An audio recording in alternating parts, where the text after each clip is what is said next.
Sir இப்ப எல்லா ஏஜென்சிஸ்மே வந்துட்டு பாசிட்டிவ்ஸ் பத்தி நிறைய சொல்றாங்க MBBS அப்ராட்ல படிக்கிறது பத்தி. பட் அதுவே நெகட்டிவ்ஸ் அப்படின்னா என்ன சொல்லுவீங்க சார்? கண்டிப்பா பாசிட்டிவ்ஸ் இருக்குதுன்னா நெகட்டிவ்ஸும் இருக்கதான் செய்யும். நிறைய பேர் அது நீங்க சொல்ற மாதிரி யாரும் நெகட்டிவ்ஸ் பத்தி பேச மாட்டாங்க. ஏன்னா ஆப்வியஸ்லி அவங்களுக்கு ஸ்டூடெண்ட்ஸ் வந்து அங்க அட்மிஷன்ஸ் வரணும் அப்படின்றதுக்காக.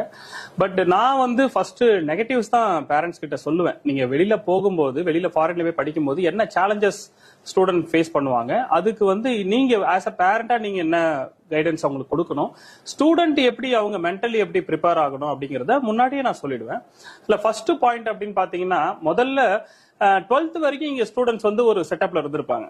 லைக் ஈவன் ஸ்கூலுக்கு கொண்டு போய் விடுறது, அவங்களுக்கு வந்து ஒரு குழந்தை மாதிரி அவங்கள பார்த்திருப்பாங்க. இப்ப அங்க போனதுக்கு அப்புறம் அவங்களுடைய செல்ஃப் எல்லாம் அவங்களே தான் பாத்துக்கணும். நம்ம என்ன கைடன்ஸ் கொடுத்தாலும், என்ன நம்ம எல்லா ப்ரிப்பரேஷன் எல்லாம் கொடுத்தாலும் அவங்க பாத்துக்கணும். அதுக்கு மென்டலி அவங்க ப்ரிப்பேர் ஆகணும். ஓகே, நம்ம டாக்டர், நம்ம இந்த ப்ரொஃபஷனுக்குள்ள வந்துட்டோம், இதுக்கப்புறம் நம்ம முதல்ல நம்மளை பாத்துக்கணும். அப்பதான் அடுத்த பேஷண்ட்டையோ மத்த பீப்புள்ஸையும் அவங்க கேர் பண்ண முடியும். ஸோ அந்த மென்டாலிட்டி அவங்களுக்கு வரணும். அதை நாங்க ஃபர்ஸ்ட் பார்ப்போம். இது என்ன நெகட்டிவ் அப்படின்னு பாத்தீங்கன்னா, நிறைய பேர் இந்த மென்டாலிட்டிக்கு வரல அப்படின்னும் போது ஒரு ஹோம் சீக் ஆகி அங்க அந்த அட்மாஸ்பியர் அவங்களுக்கு ஒத்துக்காம திருப்பி வர்ற பீப்புள்ஸ் எல்லாம் நாங்க நிறைய மத்த கண்ட்ரீஸ்ல பாத்துருக்கோம். வந்துட்டு ஒரு 1 year கழிச்சு அவங்க ஃபீல் பண்ணிட்டு, ஆஹா நம்ம இந்த ஆப்பர்ச்சுனிட்டியை மிஸ் பண்ணிட்டுவேன்னு சொல்லிட்டு திரும்பி ரிட்டர்ன் வந்தவங்க எல்லாம் இருக்கிறாங்க. சோ ஃபர்ஸ்ட் விஷயம் இது ஒரு நெகட்டிவா நான் பாக்குறேன். ஸ்டூடெண்ட்ஸ் வந்து ஃபர்ஸ்ட் மென்டலி அவங்க ப்ரிப்பேர் ஆகணும். மென்டலி ப்ரிப்பேர் ஆகல அப்படின்னா அது ஒரு பெரிய விஷயமா இருக்கும்.